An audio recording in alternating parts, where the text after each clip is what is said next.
Let's talk about the kind of what I will call the game within the game. All right.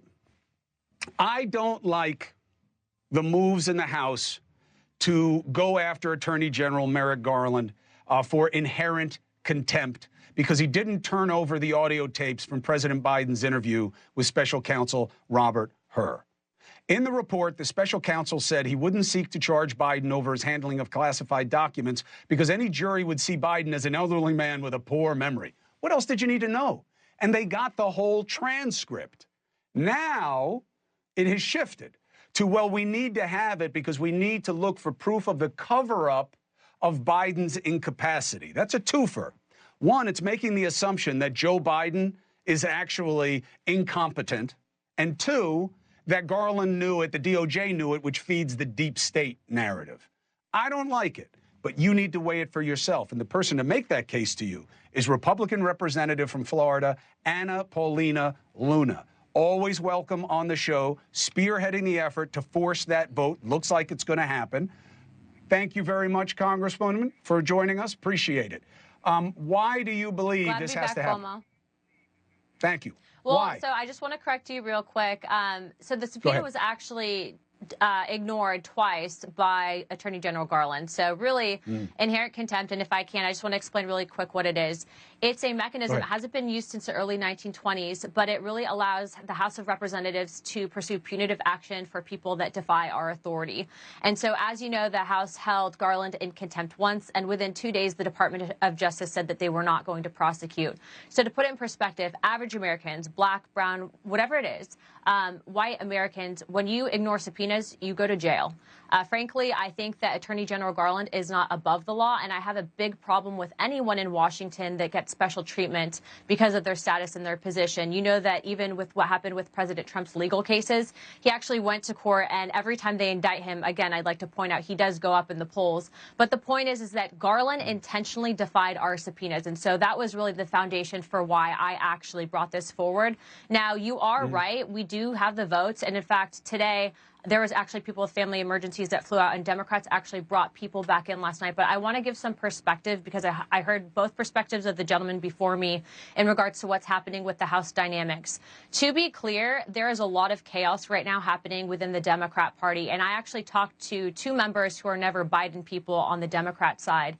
And they said, well, we don't understand why you guys even need the tapes because all you have to do is watch the debates. So to be clear, we have a multifaceted issue here. We have people defying subpoenas, but then there's this national security aspect where I genuinely believe that if you are truly worried about the country and you're truly worried about Americans, that you have to ensure that you have people that are there that are making the correct decisions. And so that's why I'm pursuing what I'm pursuing.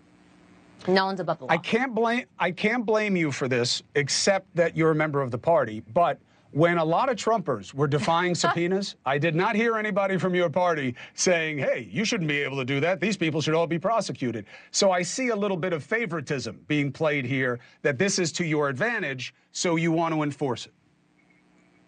Well, what I will respond to that is there's actually people sitting in jail that were ignoring subpoenas, and that goes to my point in that no one should be above the law. If they're sitting in jail, why is Garland getting a free pass?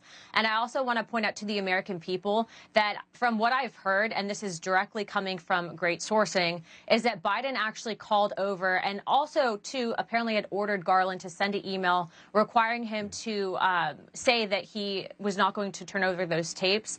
What I will also say is that the fact is that there seems to be a cover-up that exists going from Congress to the White House in an effort to protect Biden's cognitive ability. And that's why you're seeing so many members break from the party right now on the Democrat side. Yeah, I don't get it. I don't get the cover-up. Help me understand. You've got the transcript of it. People see Biden all the time.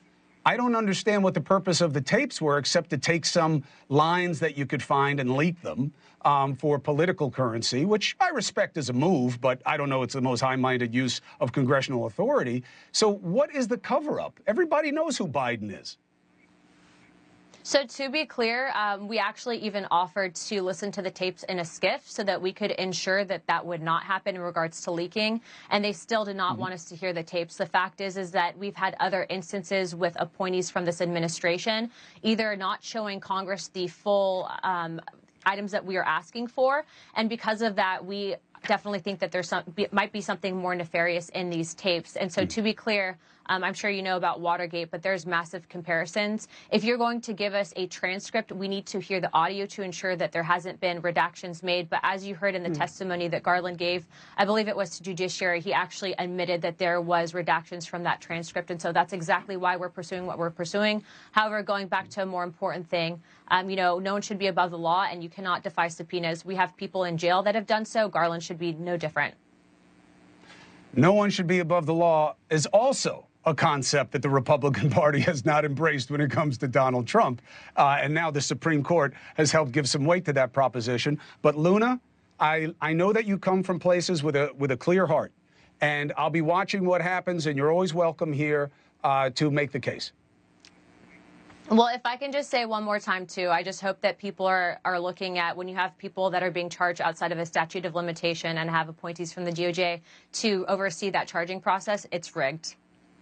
Thank you. I understand the point, but people have to see it in context, and you're always welcome here to make the case. I mean that.